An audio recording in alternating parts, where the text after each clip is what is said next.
Good day ka-solar! Ngayon po ay kakalibrate po natin itong relo na hindi tugma ang analog time niya kumpara sa digital na oras. I-hold po natin itong adjust button until lumabas yung H set. Kusa po yan iikot yung kamay ng relo. Yung digital time na 0 hours, yan po ang calibration point po natin.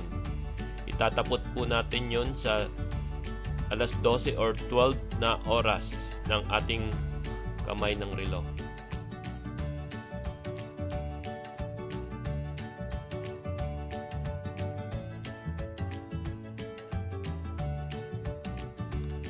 Pag huminto po siya, pindutin po natin yung search or light button para maitapat po natin yung analog hands ng relo.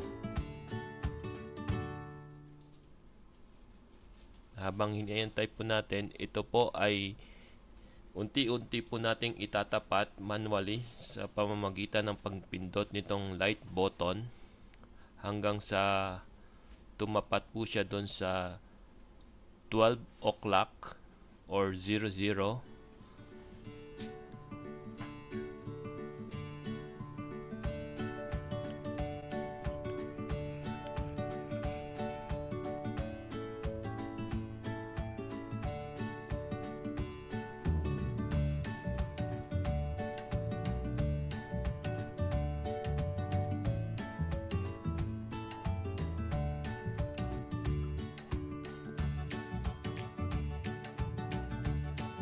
Once tumapat na yung mga kamay ng relo sa alas 12, pindutin muli yung adjust button.